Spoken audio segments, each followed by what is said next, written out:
ଟିକେ ଶୁଣି ନିଅନ୍ତୁ ଆମ ଘରର ରିଅଲ କଥାବାର୍ତ୍ତା ଆଉ ତାପରେ ମୁଁ କ'ଣ କହୁଛି ଶୁଣନ୍ତୁ।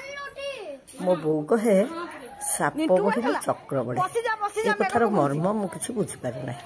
ଏବେ ପରିଣତ ବୟସରେ ମୁଁ ଜାଣିଲି ଯେତେବେଳେ ଛୋଟିଆ ସାପଟିଏ ହେଇଥାଏ ସେତେବେଳେ ସିଏ ଯେତେବେଳେ ଗୋଲ ହେଇକି ଶୁଏ ଛୋଟ ଗୋଲଟିଏ ହୁଏ।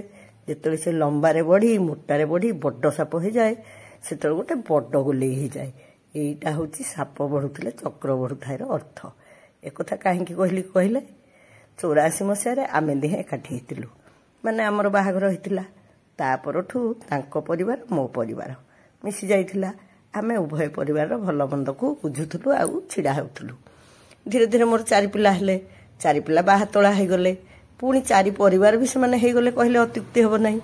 ଆମେ ସମସ୍ତେ ଯେତେବେଳେ ଏକାଠି ହେଇଯାଉ ଆମ ଘର କ'ଣ ହୁଏ ଆପଣମାନେ ଟିକେ ଅନୁମାନ କରିଥିବେ ମୋର ଏଇ ପ୍ରଥମ ରିଅଲ କଥାବାର୍ତ୍ତା ଦେଖିକି। ସବୁ ପିଲାଙ୍କୁ ଧରି ମୁଁ ବାହାରିଥିଲି ମୋ ଝିଆରୀ ବାହାଘରକୁ କେଉଁଝର। ମୁଁ କ'ଣ ଏକା ଯାଇଥାନ୍ତି? ଝିଅ ତା ପୁଅକୁ ଧରି ସେଇଦିନ ହିଁ ଆସି ପହଞ୍ଚି ଯାଇଥିଲା। ତାପରେ ଆମେ ବାହାରିଲୁ ଷ୍ଟେସନ। ବଡ଼ ପୁଅ କହିଲା ଭୁଲରେ ବି ତମେ ଭୁବନେଶ୍ୱର ଷ୍ଟେସନକୁ ଯାଅନି। ଷ୍ଟେସନରେ କାମ ଚାଲିଛି। ଆମ ପିଲାଙ୍କୁ ସବୁ ନେଇକି ଯିବା ଆଉ ସେଠୁ ଟ୍ରେନ୍ ଧରିବା କଷ୍ଟକର ହୋଇଯିବ। ଆମେ ତ ପୁରୀ କେଉଁଝର ଟ୍ରେନରେ ଯାଉଥିଲୁ। ସେ ଟ୍ରେନଟା ଖୋର୍ଦ୍ଧାରୁ ଛାଡ଼ୁଥିଲା। ସେଥିପାଇଁ ଆମେ ଖୋର୍ଦ୍ଧା ଷ୍ଟେସନ ଯିବା ପାଇଁ ଠିକ୍ କଲୁ। ଆଉ ସମସ୍ତେ ଏକାଠି ହୋଇ ସବୁ ଜିନିଷପତ୍ର ଧରି ଗାଡ଼ିରେ ବସିବାର ଯେଉଁ ଉପକ୍ରମ ଆଉ ଯେଉଁ ଜଞ୍ଜାଳ ଆପଣମାନେ ଦେଖିକି ଟିକେ ଅନୁମାନ କରିପାରୁଥିବେ। ସବୁ ଦାୟିତ୍ୱ ଘରର ମୁରବୀକୁ ମୁଣ୍ଡେଇ ଦେଇ ଆମେ ଆନନ୍ଦବନରେ ଚାଲିଲୁ। ସେ କିନ୍ତୁ ମୁହଁ ଶୁଖେଇ ଠିଆ ହେଇଥିଲେ।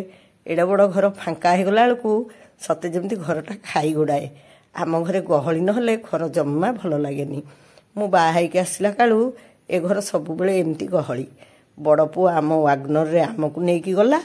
ଆଉ ଗୋଟେ ଉଲା ଡକା ହେଇକି ସେଥିରେ ଚୁଙ୍ଗା ଆଉ ଦୀପ୍ତି ଘରିକା ଗଲେ। ସବୁ ଛୁଆ ସେଠି ରହିଲେ। କେବଳ କୁନି ଆମ ସାଙ୍ଗରେ ଥିଲା। ଆମେ ସବୁ ଚାଲିଲୁ। 3 ଝିଅ ବୋହୂ। ସିଏ ଯାଉଛନ୍ତି ବାହାଘରିଆ। ବାହାଘରର ସବୁ ଆଜିକାଲି ଯେଉଁ ଇଭେଣ୍ଟ ମୁଁ ତ ସେଗୁଡ଼ା ବୁଝିନି। ଆମେ ତ ବାହା ହେଇଥିଲୁ ମଙ୍ଗନ ଆଉ ବାହାଘର। ଏବେ ତ କ'ଣ ହଳଦୀ ମେହେନ୍ଦି କ'ଣ କ'ଣ ଯେ ସଙ୍ଗୀତ ହେଉଛି ମୁଁ ତାର ହିସାବ ଜାଣିନି। କେବେ ସପୋର୍ଟ କରିନି କି କେବେ ବିରୋଧ କରିନି। ସମୟ ସ୍ରୋତରେ ଯାହା ସବୁ ଘଟି ଯାଉଛି ତାକୁ କେବଳ ଦର୍ଶକ ସାଜି ଦେଖୁଛି ଆଉ ସମସ୍ତଙ୍କ ଖୁସି ପାଇଁ ଯେତିକି ସମ୍ଭବ ଭାଗ ନେଉଛି। ବିଭିନ୍ନ ଫଙ୍କସନରେ ପୁଣି ଭିନ୍ନ ଭିନ୍ନ ରଙ୍ଗର ପୋଷାକ। ସେମାନେ ସବୁ ଫୋନ୍ ଫାନ୍ ହେଇ ଠିକ୍ଠାକ୍ ହେଇଛନ୍ତି। ତେଣୁ ଲଗେଜ ଦେଖୁନାହାନ୍ତି। ପ୍ରକୃତରେ ଗସ୍ତ ଆମର ମାତ୍ର 3 ଦିନର। କିନ୍ତୁ ଜିନିଷପତ୍ର ଦେଖିଲେ ଯିଏ ହେଲେ ଭାବିବ ଏମାନଙ୍କର ବୋଧେ ଟ୍ରାନ୍ସଫର ହେଇଯାଇଛି। ଇଏ ବଦଳି ହେଇକି କୁଆଡ଼େ ସବୁ ପିଲା ପିଚିକା ଜିନିଷପତ୍ର ଧରିକି ଯାଉଛନ୍ତି। ବଡ଼ ପୁଅ ମୋତେ ଛାଡ଼ିବାକୁ ଯାଇଥିଲା। ମୁଁ କହିଲି ଆଇଲୁ ଧନ ତୋ ସାଙ୍ଗେ ଗୋଟେ ଫଟୋ ଉଠେଇ ଦିଏ। ତାର ମୋର ଫଟୋ ଉଠିଲୁ। ମୋ ବଡ଼ ପୁଅ ବି ସେତେ ଫଟୋ ଉଠାଇବାକୁ ଭଲ ଲାଗେନି। ହେଲେ ସିଏ ତ ପୁଅ ତାକୁ ଜବରଦସ୍ତ କରି କେତେବେଳେ କେମିତି ମୁଁ ତା ସାଙ୍ଗେ ଫଟୋ ଉଠେଇ ନିଏ। 5 ମିନିଟ୍ ଯାଇଛି କି ନାହିଁ ପାଖ ଦୋକାନଟି ଦେଖି ମୋତେ କିଛି ନ କହି ତା ବଡ଼ ବାବା ପଛରେ ପଡ଼ିଗଲେ ସମସ୍ତେ। ମୋତେ ସିଏ ବି ପାଟିଗଲା କିଛି କହନି ବୋଉ ଏତେ ସମୟ ସିଏ ରହିବେ କ'ଣ ଟିକେ ଖାଆନ୍ତୁ। ମୁଁ କହିଲି ଆରେ ଏଇନା ତ ଘରୁ ଖାଇ ପିଇକି ବାହାରିଲେ ମୁଁ କ'ଣ ପଇସାକୁ ଲୋଭ କରୁଛି? ବାନ୍ତି ଫାନ୍ତି ଯଦି କରିବେ ନା ନାଇଁ ସେ ଯାହା ପିଇବେ ଖାଲି ଖାଇବା ଜିନିଷ ମୁଁ କିଛି ଦେଉନି। ସବୁ ଯାଇ ଦୋକାନ ପାଖେ ଜମା ହେଇଛୁ। ଗାଡ଼ି ଆନାଉନ୍ସ ହେଲା। ମୁଁ ସବୁବେଳେ ଠାକୁରଙ୍କୁ ଡାକେ ମୁଁ ଯଦି ପିଲା ଛୁଆ ଧରି କୁଆଡ଼େ ଯାଉଛି ବା ନାତି ନାତୁଣୀକି ଧରି କୁଆଡ଼େ ଯାଉଛି ଟ୍ରେନଟା ସବୁବେଳେ 1 ନମ୍ବରରେ ଲାଗୁ। କାହିଁକିନା ଏଇ ଉପରକୁ ଯା ଆସ କରିବା ଭାରି କଷ୍ଟ। ସତ କଥା ଗୋଟେ କହିବି କେହି ହସିବେନି।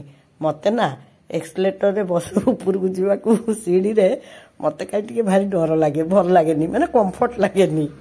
ଏତେ କାମ ମୁଁ କରେ କହିଲା ଭଳିଆ ସାପ ବାଡ଼େଇଛି ଜୀବନରେ।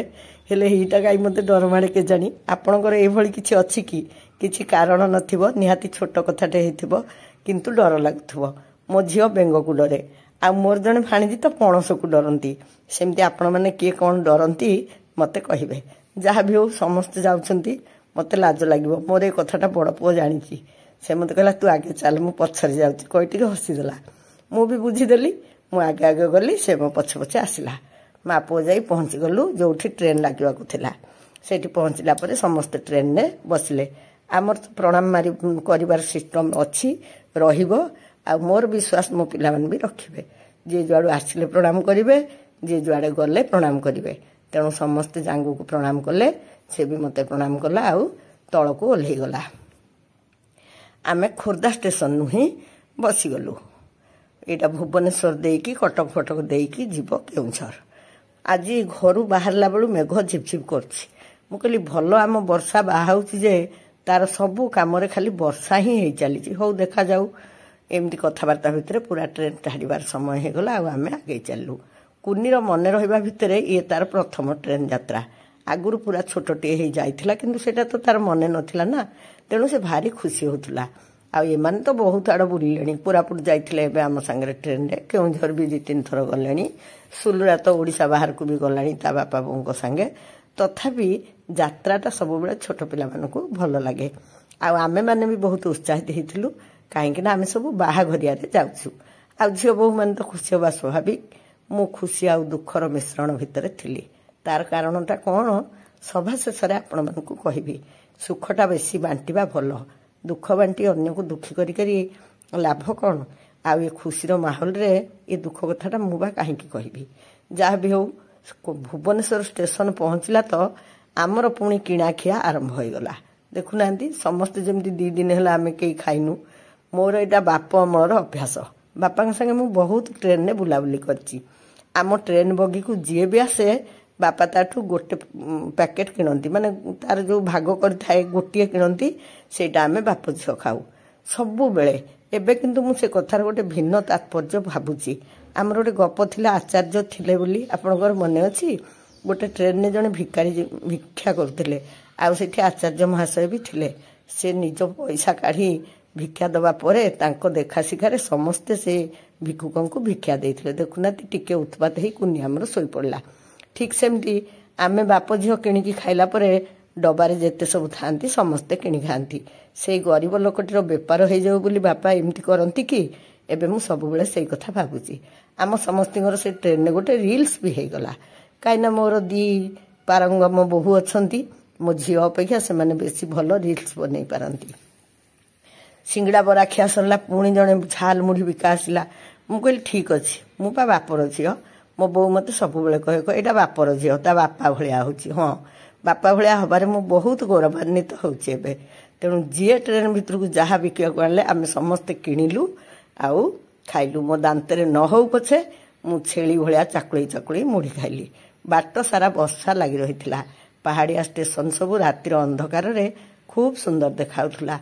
आ ट्रेन जेते आगे चलथिला आम मन सेते नाची उठुथिला केमती हबो वर्षार बाहाघर। सतक सत ट्रेन जाई केउंझर स्टेशन ने पहुंची गला। आमे सब ओल्ही पड़िलु।